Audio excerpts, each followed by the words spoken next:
አይ የሐሳብ ምናምን ፕላትፎርሙ ሞር ተሰሚነት እንዲኖረው ማለት ነው። ገብቷችኋል? ስድቡን የሚፈልግ አካል ሁሉ ብሔርተኛ ነኝ ብሎ ያደፈጠ እሱ መናገር የማይችለውን ሌሎች ሲናገሩለት አንጀቱ የሚረካ ሞጣም እንዲኖር የሚፈልግ ሌሎችም እንዲኖሩ የሚፈልግም አካል አለ። የተለያየ የፖለቲካ ፍላጎት። ትክክለኛ የነዚህን ሰዎች ደጋፊዎች አሁን ለምሳሌ አንድ ምሳሌ ልስጣችሁ። ዩሪ የዘመነ ካሴ ጠላት ነው የሚል ፕሮፓጋንዳ አንድ ሰው ከጀመረ የኔ ያለፉት ወራት ስራ የዘመነ ካሴ ጠላት እንዳልሆንኩ ግልጽ ነው። ይሄ ግልጽ ከሆነ ለምን ይመስላችኋል ዘመነ ካሴ የሚደረግለትን የፕሮፓጋንዳ ጥቃት የምንመልሰው ልጆች ስለጎረበጥ ናቸው? በግልጽ መተው ዘመነ ካሴን አደግፉ ማለት ደግሞ የፖለቲካ መላተም ውስጥ ስለሚያስገባቸው ኢዚ የሆነው ምንድነው? የዘመነን ካሴ ፎቶ አንሱ። ዘመነ ካሴ እገሌ ጠላት ነው። ሃርድኮር የዘመነ ካሴን ደጋፊዎች ማለት ነው። ለምን መጨረሻ ላይ ብቻውን ነጥለው አቁመው እዛች ቦታ ላይ በፖለቲካ የተዳከመ ሲመስላቸው ብቻውን መቆሙን ሲያረጋግጡ ቢንጎ ብለው በጠረባ ጥለውት ሊያልፉ የሚፈልጉ ኃይሎች ስላሉ ነው። አለቀ። ፖለቲካው is as simple as that። ኦኬ፣ ይሄ ነው። እኛም ጋር ችግር አለ። ለአማራ የሚታትሩ ልጆች ምናምን ትተህ ኃይለ ኢየሱስ አዳሙና እያሌው መንበር ከናፈቀ there is a problem። ልብ ውስጥ መግለጽ ያልቻልከው ለጊዜው ፖለቲካችን ጠንካራ ስለሆነ ብትገልጸው አደገኛ ስለሚሆን ነውር ስለሚይዝ ምናምን አልገለጽከውም እንጂ ልብህ ያመቻመቻል። ይሄ የስድብ ናሬቲቭ እንዲቀጥል ትፈልጋለህ። በግልጽ ስለምትፈልግ ነው። ሞጣን መሆን ስለማችል ሞጣ እንዲኖር ግን ትፈልጋለህ። እንዲኖር ታደርገዋለህ። ዩ ሜክ ሹር ጀስቲፋይ ታደርግለታለህ መተህ። በአማራ ፖለቲካ ውስጥ አሁን የገጠመን ችግር ይሄ ነው። ጎራውን የለየው እሱ ለሚያደርገው የፕሮፓጋንዳ ጥቃትም የሚገባውን መልስ ያገኛል። አባ ቶርቤዎችና የእማ ቶርቤዎች፣ የቲክቶክ የግድያ ጠማቂዎች ድምፃቸውን አለሳልሰው በለው ጨፍጭፈው እዛው ጭራሽ እከሌ አውራጃ ከከሌ አውራጃ የሚለውን ትተው ዊዝን ደ ሴም አውራጃ ራሱ ፋኖች ነገ ከማህበረሰቡ ጋር እንዳይኖሩ ጭምር ሀብቴ ገዳይ ነው፣ ሳሚ ገዳይ ነው፣ ሳሚ ቃይል ነው፣ አራጋው እንደዚህ ነው በለው፣ እውነት አንተ ተበቃይ አይደለህም ምናምን። እኛ እኮ በዚህ ዘመን ጠመንጃ ተሸክመን የምንዞረው የጄኖሳይድ አደጋ ስላለብን ነው። የተለየ የጠመንጃ አራራ ኖሮብን አይደለም። እርስ በርስ የደመላሽ ፖለቲካ የመበቃቀል ፖለቲካ የስልጣኔ ምልክትም ሆኖ አይደለም። እከሌ ከተበቅሎ ደሙን ካልተበቀለ አይተኛም ምናምን ይላል።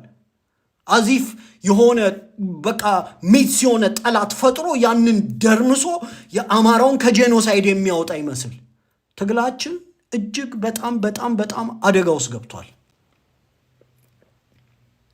ከጠላት የሚመጣው ፕሮፓጋንዳ በጣም ቅጣቷል። ብልጽግና ኦልሬዲ የሚፈልገውን የፖለቲካ ናሬቲቭ የሚያስይዙለት ሰዎች በጎንደሬነት፣ በጎጃሜነት፣ በሸዋነት፣ በወለየነት ሰክስጓል።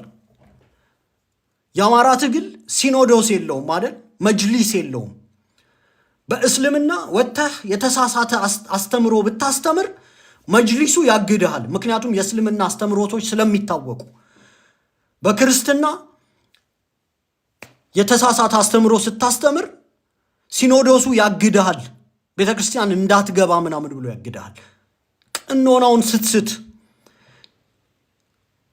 በአማራ ትግል መጅሊስም ሲኖዶስም የለውም፣ ቅኖና የለውም።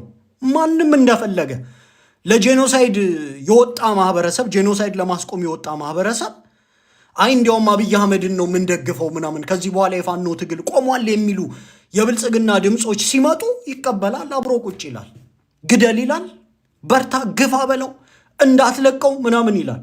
እነዚህ የወገን ድምፅ ሊሆኑ አይችሉም። እስኪ የተወሰኑትን እንያቸው። እኔ ፓተርን አለው አይደል? ይሄ ነገር በጣም በርከት ያሉ ፓተርኖች ነበሩት። ከነዚህ ፓተርኖች ውስጥ የተወሰኑትን አሰማችኋለሁ። ሰሞነኛውም ጋር እመጣለሁ።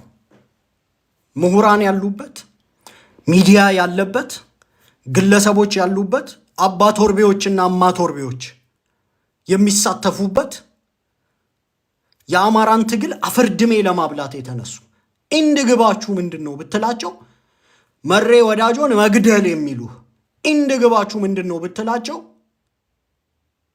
ኢንጂነር ደሳለኝን መግደል የሚል ፓተርን ያለው ድርጅት መስርቶ ካስታወሳችሁ ይሄ አደረጃጀት አፋድ ወብልጽግና ቢኮዝ አፋድ ስሙ አማራዊ ነው የተዘረፈ ስም ነው በነገራችን ላይ ለዚህ ነው ብዙ ጊዜ አፋድ የሚለው ቃል ላይ አንጀቴ ምናምን እንትን ይላል በስሱ ነው የሚሄድበት ሰነዱ የተሰረቀ ነው ድርጅቱ ስሙ አማራ ፋኖ ህዝባዊ ድርጅት ስለሚል ስትተቹት እንኳን ተሳሳላችሁ አረ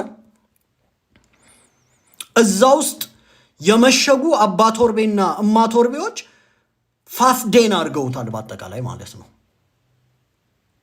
ሶ አፋድ ወብልጽግና ስለ አፋድ በፋፍዴን ውስጥ ነው ወብልጽግና የሚሆነው ማለት ነው ሊንክ የሚያደርገው በዛ በኩል ነው አሁን በድፍረት እየመጣ ነው የፋኖ ትግል አያስፈልግም እንዲያውም ወገንህን ጨፍጭፍ እከሌ የሚባል የፋኖን መሪ ምናምን ሂድ ጨፍጭፈው እከሌ ቃይለው ምናምን የሚል ከኛ ማህበረሰብ ሃርድኮር ከሆነ ካልቸር ጋር የገዳይና ያስገዳይ ትርክት የት ሊያደርስህ እንደሚችል ታውቀዋለህ የሚያሳዝነው ምን መሰለ አማራ ሁሉም ጀግና ነው ልገለው ብትሄድ በሶ ጨብጦ የሚጠብቅህ የለም እንደናንተ አይነት ቡሊዎችን ወንድም ዓለም በሚል ፖለቲካ አልከፍላችሁ ምን መጥቼ አንዳንድ ልጆች አይታችኋል ይሄዱና እልም ያለውን አረመኔ አማራን አንገቱ አንድ ሆኖ በሰይፍ ተቀንጥሶ ቢያድር ደስ የሚለውን ስላልተሳካለት እንጂ ምናምን እሱን ይሄዱና ወንድም ዓለም እንደው የኛ ፖለቲካ ምናምን ይሉታል that's not how you deal with a bully ከቡሊ ጋር እንደዚህ አይደለም ዲል የምታደርገው ፕሮፓጋንዳቸውን እንሰማና የትኛው እውነት ነው መርህ አለው ወይ ፕሮፓጋንዳቸው ውስጥ እሱን በመጀመሪያው ዙር በደንብ እንየው ለምሳሌ ይሄ ፕሮፓጋንዳ በእንቁላሉ ጊዜ ያልተቀጣ ፕሮፓጋንዳ ነው በነገራችን ላይ እናቴ በእንቁላሉ ጊዜ በቀጣሽኝ ምናምን የሚባለውና የመጀመሪያ አንድ ሁለት የእንቁላሉን ጊዜ ፕሮፓጋንዳ ላስታውሳችሁ አለው እኔ ለህዝባዊ ሰራዊቱ በውስጥ በኢሜል የላኳቸው 10 ፖይንት ነጥቦች አሉ ያንን እስኪመለስ ጠብቃለሁ ያስካልሆነ ድረስ በየጊዜው ጎተጉታለሁ እኔ በእነሱ መደረግ የሚገባቸው ነገሮች ቢኖር በግራ በቀኝ ጎጃም ውስጥ ምንም አይነት ነገር እንዳይገባ ተዘግቶ የአማራ ጎጃሞች በአገው ላይ እንዲነሱ ስራ መሰራት አለበት ህዝባችንን እናድን ከእውነተኛ አማራ ጋር ቁሙ የኦሮሞ የኩሽ ዘር አገው ከምድረገጽ ከትግራይ ጋር ተዛምደው ገደል ሊከቱን የመጣበትን ትግል ለመጥለፍ የመጡ ስለሆነ እንበርታ እናግዝ ሁሉን ጎንደርን እናግዝ የጀግኖች ሀገር እያጸዱት ነው ሸዋ ለ4 ኪሎ የቀረበ ነው ይታገዝ ሰተት ብሎ ይግባ አገውን እናጥፋ አመሰግናለሁ አሁን እኔ ጤነኛ አማሮችን ነው የምሞግተው በነገራችን ላይ ምክንያቱም አንዳንዱ በቃ መክኗል እኔ ያደኩበት የአማራነት ስነ ልቦናና አንዳንዶች ያደጉበትን የአማራነት ስነ ልቦና ፋንዳሜንታሊ ኩዌስችን ማድረግ ጀምሬያለሁ አሁን እኔ አማራ ነኝ እናቴም አባቴም አማሮች ናቸው አንዲት እንኳን ቅልቅል የሌለብኝ አማራ ነኝ ቤተሰቦቼ እጅግ በጣም ሌላ ብሔር ከማይደርስበት አያቶቻቸው ሌላ ብሔር ከማይደርስበት ደገኛው ክፍል ነው የመጡት በነገራችን ላይ ደገኛ ናቸው አማራ ነኝ ብቻ ሳይሆን አማራ እናት አማራ አባት ነው ያሳደገኝ እኔን አገውን እናጥፋ እዩ እንግዲህ እነዚህ ሰዎች ፖለቲካቸው ኢትዮጵያኒስት ነው አልቲሜት ግባቸው የኢትዮጵያን ህዝብ አንድ ላይ ነው ማድረግ የሚፈልጉት ግን አገውን ማጥፋ ማለት አገው ማህበረሰብን እናጥፋ የሚል ፖለቲካ በዚህ ዘመን ይሰራል እንዴ እንደው የሩዋንዳ ጄኖሳይድ ጊዜ እንኳን ጄኖሳይድ መፈጸም የሚፈልገው አካል ሊያጠፋው የሚፈልገውን አካል በስሙ ሳይሆን ኮክሮች ምናምን እያለ ነው የጠራው። የኦሮሞ ብሔርተኞች በቀጥታ አማራ ሊሉን ስለማይፈልጉ ነፍጠኛ፣ የሚኒሊክ ሰፋሪ፣ የጋሪ ሰንታውን ውላጅ ምናምን ነው የሚሉን አይደል? ይሄ በእንቁላሉ ጊዜ የተሰራ ፕሮፓጋንዳ ለበላይ አመራሮች አድርሻለሁ ይላል። ለአፋዴ በላይ አመራሮች ይሄ ሰውዬ ለአፋዴ በላይ አመራሮች ያደረሰው ምንድን ነው? አገው የሚባል ማህበረሰብን ማጥፋት። ደግሞ የሚያጠፋው የት ነው? አገው ብዙ ቦታ ነው የሚኖረው አይደል? ጎጃም ውስጥ ያለውን አገው ነው ማጥፋት የሚፈልገው። ለምን? ዋይ ጎጃም? ምክንያቱም ፕራይም ሚኒስቴሩ እንደተናገረው የኢትዮጵያ ችግር በሙሉ ተጠቅልሎ ጎጃም ገብቷል የሚል ብልጽግና፣ የኢትዮጵያ ችግር በሙሉ ተጠቅልሎ ጎጃም ገብቷል የሚል እስክንድር ነጋ፣ የኢትዮጵያ ችግር በሙሉ ተጠቅልሎ ጎጃም ገብቷል የሚል ፋፍዴን፣ የኢትዮጵያ ችግር በሙሉ ተጠቅልሎ ጎጃም ገብቷል የሚል አፋድ ስላለ ነው። ግልጽ ነው ፖለቲካው። ባይሆን ኖሮ ይሄን ሰው የበላይ አመራሮችን አግኝቶ ሲጅ ይደረግ ነው የሚለው ሪኮመንድ ያደረገውን አንዴ እንስማው። እንደነዚህ አይነት አደገኛ ፕሮፓጋንዳዎች ዛሬ የት እንዳደረሱን እናያለን ማለት ነው። አፋድ በእነሱ አባባል እዚህ ፕላትፎርም ላይ ያሉ የአፋድ ደጋፊዎችን ኮት አድርገን ስንወስድ የአፋድ የመጨረሻው ግብ ኢትዮጵያኒስት ነው ይላል። ዘመነ ካሴ ጽንፈኛ ነው ይልሃል። የብሔር ፖለቲካን አይደግፍም። ኢትዮጵያኒስት ከሆነ አገውን ያጠፋህበት ኢትዮጵያን ነው የምትመራው። እሺ አገውን የማጥፋትም ህልም አለህ እንበልና ይሳካልሃል እንበል። ማህበረሰብ ሙልጭ አድርገ ማጥፋት ጤነኝነትም ስላልሆነ ነው ይህንን የምለው። እሺ ዋይ የጎጃም ያለውን አገው ጎንደር ውስጥ አለ፣ አገው ወሎ ውስጥ አለ፣ አገው ሲግኒፊካንት ማጆሪቲ ትግራይ ውስጥ አለ። እንዲያውም አሁን የትግራይ ፖለቲካን በአፍጢሙ ደፍቶ እየወጣ ያለ ቡድን ነው። የተንቤኑ አገው አለ፣ የእስክንድር ነጋ ሚስት ማለት ናት። የተንቤኑን አገው ስታጠፋ ከሰርካለም አዲስ ነው የምትጀምረው፣ ከእስክንድር ነጋ ባለቤት። ይሄ ቡድን የፖለቲካ ፍላጎቱ ምንድን ነው? ናሬቲቫቸው ጄኖሳይዳል ነው። ማህበረሰብን ሙልጭ አድርጎ ማጥፋት ይፈልጋል። ስፔሲፊካሊ ግን ጎጃም ላይ ነው ያንን ማድረግ የሚፈልገው። አንዳንዴ መሬ ወዳጆንም የወሎ አገው ያደርጉታል። አሁን ሳሙኤል ባለድልም የጎንደር አገው አድርገውታል። በዋናነት ግን የአማራ ብሔርተኝነት ብርሃኑ ጁላም ጠቅላይ ሚኒስቴሩም የሚያስፈራቸው ነው። ይሄ ደግሞ የጀርባ አጥንት ሆኖ ሙቭመንቱ በነበረበት ጊዜ፣ አሳምነው ጽጌ በነበረበት ጊዜ ጎጃም ሲግኒፊካንት የሆነ ድርሻ ተጫውቷል። ስለዚህ የኢትዮጵያ ፖለቲካ በአጠቃላይ የተተበተበው ጎጃም ላይ ነው። የጎጃምን ችግር ስንፈታ የኢትዮጵያ ችግር ይፈታል ነው። ይሄንን እስክንድር ነጋ ያምንበታል፣ አብይ አህመድ ያምንበታል፣ ሀብታሙ አያሌው ያምንበታል፣ የፖለቲካ ኤሊቶቹ ያምኑበታል። የአማራ ብሔርተኝነትን አከርካሪ ለመስበር ምንድን ነው የደመደሙት?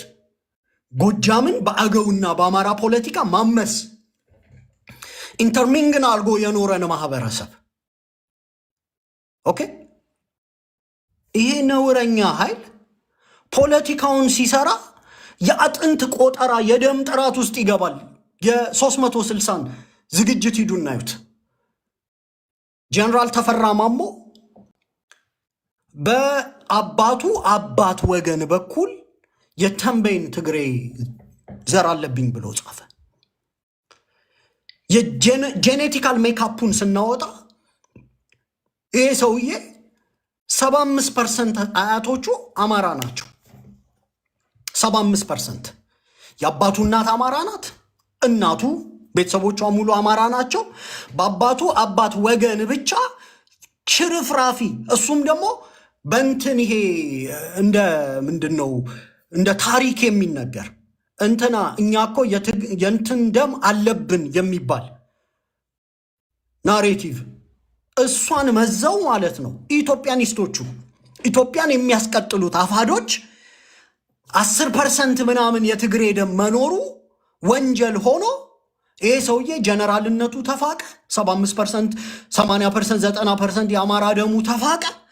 እልም ያለ ኦኬ 92.5 ቴንኪዩ። እኔ ቁጭ ብዬ አላሰላሁትም እና 92.5% አማራ የሆነን ሰው አማራ ነጋዴ ማህበረሰብ ነው። ሀገር ያስተዳደረ ነው። ሀገር ሊያስተዳድር ከቦታ ቦታ ይንቀሳቀሳል። ፋሺዝም ባልነበረባት ኢትዮጵያ አማራ ከሌሎች ጋር ይዋለዳል። ምን ችግር አለው? ኢትዮጵያኒስት ከሆንክ ለምንድን ነው የጎረበጠህ? አንተ ኢትዮጵያዊ ነህ። የመጨረሻ ግብህ ኢትዮጵያዊ መሆን ነው። የጀነራል ተፈራ 8% ትግሬነት ለምንድን ነው የጎረበጠህ? አንተ ኢትዮጵያዊ ከሆንክ። በጽንፈኝነት የሚከሱን እኛን ነው። የአማራ ብሔርተኝነት እኛ የምንፈልገውን እናውቃለን። ህዝብን አጨፍጭፍ፣ ተደራጅተን በማንነታችን ፖለቲካ እንሰራለን። የደም ጥራት ፖለቲካ እኛ ውስጥ አናራምድም።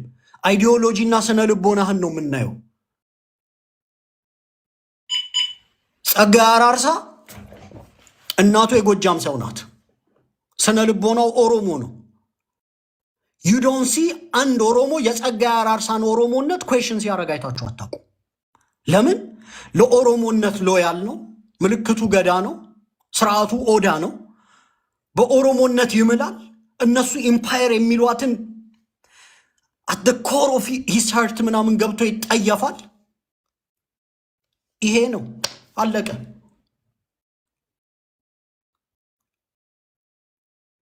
የደም ቆጠር ኢትዮጵያኒስት ነኝ ብሎ ገብቶ ደም አይደለም የሚቆጥረው፣ አጥንት አይደለም የሚቆጥረው፣ መቅኔ ምናምን እየመጠጠ ጄኔቲካል የ360 ዲግሪ ላቦራቶሪ ውስጥ ከቶ ይሄ ትግሬነት ነው ይሄ ምናምንነት ነው፣ ጀነራል ተፈራ 8% ትግሬ ነው ምናምን እያለ በሳተላይት ሚዲያ የሚሰራ ነውረኛ ማለት ነው። ነውረኛ። ዘመነ ካሴን አገው ካልከው ፕሮፓጋንዳው እስክንድር ነጋ ኦሮሞ ሊባል ይችላል። ይህን ነግሬሃለሁ። ሜንስትሪም ፖለቲካህን ግን በሳተላይት ኢትዮጵያ ድረስ በሚደርስ ሚዲያ ቁጭ ብለ አጥንት ስትቆጥር መቅኔ ስትቆጥር ምናምን የምትውል ከሆነ እና ደግሞ ፖለቲካ የኢትዮጵያ ፖለቲካ ነው ብለህ ደግሞ በኩራት እስክንድር ነጋ ነፃ አውጪ። ዛሬ ስለ እስክንድር ነጋ ማሳያችሁ ጉድ አለ። ቁጭ ብላችሁ እንድትጠብቁኝ ነው የምፈልገው። እስክንድር ነጋ የኢትዮጵያ ነፃ አውጪ፣ ብሔር ብሔረሰቦችን በኩል አይን የሚያይ ኦኬ። እስክንድር ነጋ ብሔር ብሔረሰቦችን በኩል አይን ካየ እሱንም እስክንድር ነጋ በዋናነት ምን ጠል እንደሆነ አሳያችኋለሁ። እስክንድር ነጋ የጄኖሳይድ ትርክቶቹን አሳያችኋለሁ። ትንሽ ታገሱኝ ነው ብለን ግን ሃይፖቴቲክሊ እንውሰድና እስክንድር ነጋ ፍጹም ኢትዮጵያዊ ነው ብለን እንውሰድና እስክንድር ነጋ ፍጹም ኢትዮጵያዊ ከሆነ ለምንድን ነው አንተ አጥንት ቆጣሪ ጥንባታም ዘረኛ የሆንከው ታዲያ? ብሔርተኝነት ከዘረኝነት ይለያል። እስክንድር ነጋ የዘረኝነት ደጋፊ ነው። ይሄን ክሴን አሳያችኋለሁ፣ ማስረጃዬን። ያሳ ግማቱ ከጭንቅላቱ ነው አደለ? ጭንቅላቱ ስለበሰበሰ ይህ አደረጃጀት ኢትዮጵያኒስት ነኝ ይላል። የጀርመን ናሽናሊዝም፣ የአባት ሀገር ጀርመን አይነት ኢትዮጵያኒዝም፣ የባያፍራ ሞዴል ነው የሚከተለው። የናይጄሪያው ባያፍራ ናይጄሪያን ናይጄሪያ አድርጎ ለማስቀጠል 500 ሺሁን 1 ሚሊዮን ባያፍራዎችን ነው የጨፈጨፈው። ጀስት የሰልፍ ዲተርሚኔሽን ጥያቄ ስላነሱ ይሄ ኢትዮጵያኒስት ኃይል የባያፍራ ሞዴል ነው የሚከተለው። ኢትዮጵያዊ አደርግሃለሁ፣ አገውን አጥፍቼ፣ ትግሬ 8% ካለብህ መርምሬ አጥርቼ ምናምን ጨፍጭፌ ገድዬ ዘርፌ ምናምን ኢትዮጵያ